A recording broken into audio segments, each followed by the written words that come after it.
So I'm a landscape photographer from Florida. That means I had to learn focus stacking real early on in my journey. We're so flat here, you got to get real low and close to your foreground subjects to create depth, and that causes a bunch of problems with your depth of field. And recently I've had a couple people ask me how I go about doing my focus stacking. It can be intimidating, but it's really not that hard once you get the hang of it. And the Photoshop auto blend is not the best. So in this video, I'm gonna go over a shot I took this morning when I ran into a guy named David. Hey, it was nice to meet you. And he was asking the same question about the focus stacking. So just gonna go over the shot I took today real quick. I'm gonna keep it simple, fast. And if this video is a help to you, appreciate it if you subscribe. All right, guys, let's dive in. So let's try to run through this semi-quick. I won't go into super deep detail, but if you have any questions, just drop them below. Okay, so step one, got your images. I'm gonna do a simple one here, just 3 focus stacks. Luckily, I have my water and background in one shot right here. Background's nice and sharp. Got my cup in there, that's great, but I always leave room for cropping, so no problem. Second shot here, mid-ground. See, the background's going a little blurry there, and up close is a little blurry.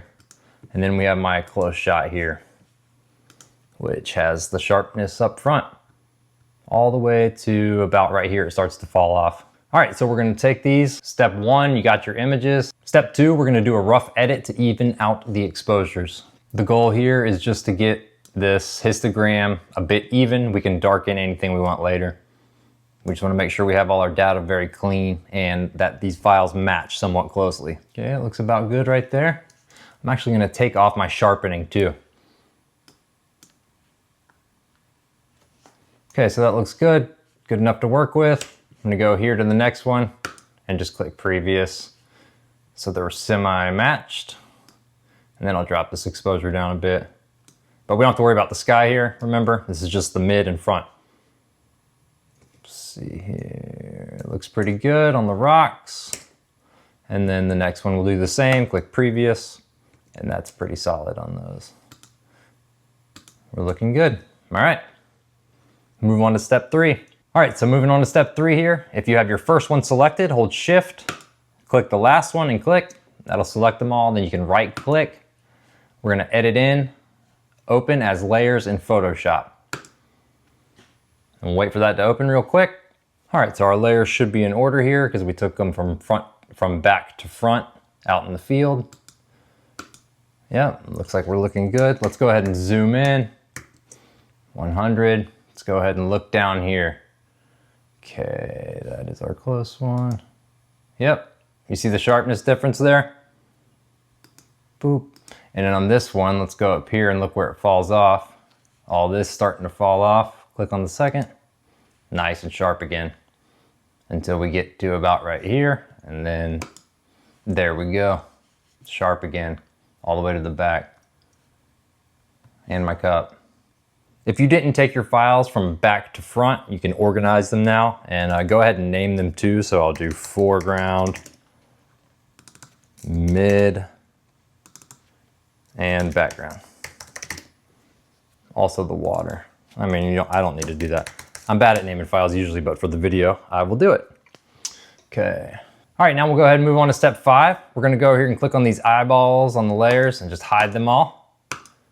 And then we're gonna add a mask to this foreground layer. So with the foreground layer selected, scroll down here to the little mask icon, hold Option, and that will put a black mask on, which is blank.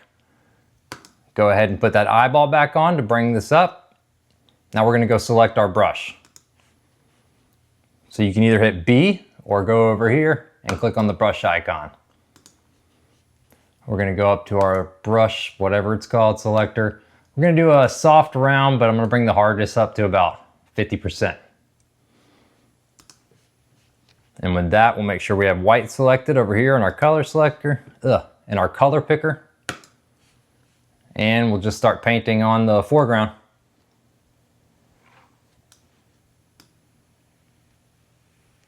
Okay, and then we'll zoom in and try to look for where it starts to fall off.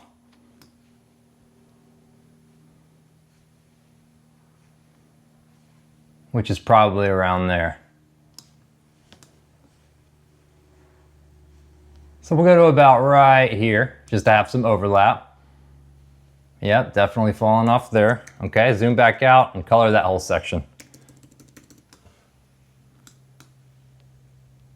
Okay, we'll have some overlap. All right, so we're gonna move on to the next layer. We'll go ahead and click the eyeball to bring it in, select it, and then go down to the mask, hold Option, click, black mask. You have your white brush selected still. Go in here and look for where it fell off.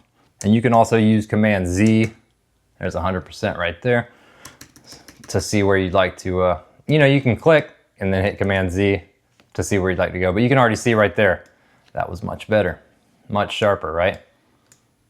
You gotta be careful in the corners because those are definitely gonna be blurry regardless. See how much worse it is? Okay, let's go here. Just go here and do this.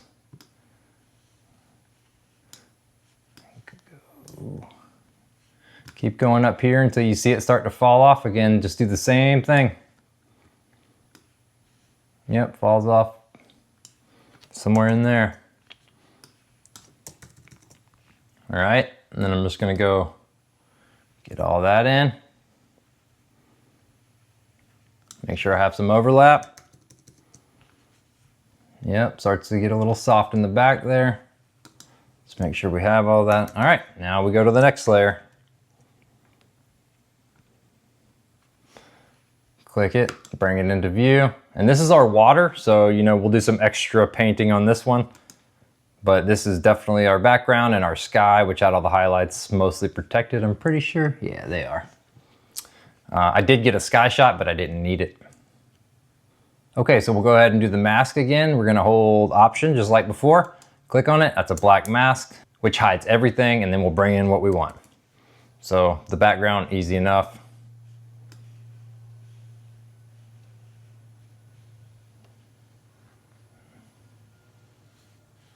Okay, make sure we're good in there. Yep, looks pretty good to me.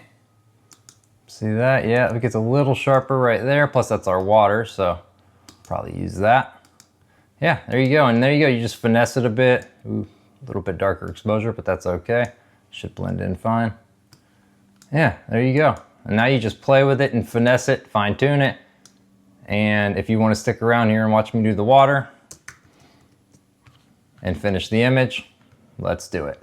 But if you want to just stop here, you want to go ahead and hit Command, Option, Shift, E, and that will give you your final file there, and you can continue working on it. Okay, let's continue to the water. All right, so, see, I have a problem.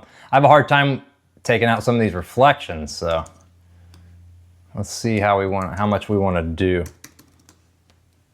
This is all artistic choice at this point, but I do want this. Yeah, I think we're just gonna have to go with it, eliminating that cool reflection, but we still have this very nice pink right here. So yeah, all right.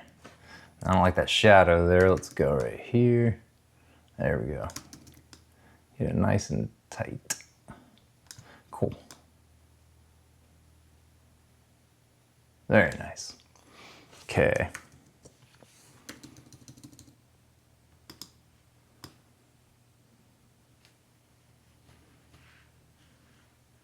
So here's the water. It doesn't even need to be sharp. I kind of like some of that rock. So let's do partial there again. That's rushing in there, and we can have this just rushing like right here. Yeah, that's pretty nice. And leave some of this exposed because I like that rock texture right there. It kind of, continues this circle that we have here in the composition. So I don't want to get rid of it. I actually could probably drop my opacity a little bit. That's another thing, I'm sorry if I forgot. You have to have your opacity and flow up to 100 when you're doing the focus stack.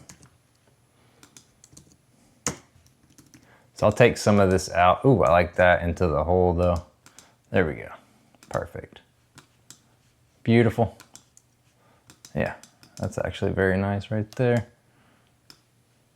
Getting rid of it here. Okay. And you can see these masks where we have it. And this one's basically taking over this whole side because of the water. The water doesn't need to be sharp, but see that rock's still sharp because it was in our original focus stack. All right. So for time's sake, I'm gonna call that good. I would definitely be in here a bunch more, But moving on, we're gonna go Command Option Shift E, and that's gonna merge everything into a file right here. All right, so from here, you just hit Command Save if you're on a Mac. PC, I'm not sure, probably just Control Save. And from there, it'll save it back to Lightroom for you, and you can continue editing. I would continue editing in Photoshop, like dodging and burning, Orton effect, and sharpening. I like use unsharp mask, unsharp mask in here, and then take it back to Lightroom for export. But you can continue editing in here or Lightroom, but there's your focus stack, looks great. All right, let's check everything. Looks sharp.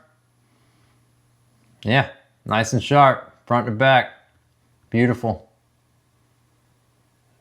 Water looks great. All right, so from here you can continue.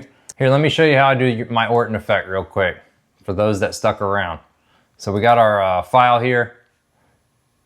I'll just take that one. So we'll go Filter, Blur, Gaussian Blur. I use 22 for my radius. The radius you should use is what megapixel your camera is. So mine's 24, I use 22, just to go a little under. Hit OK.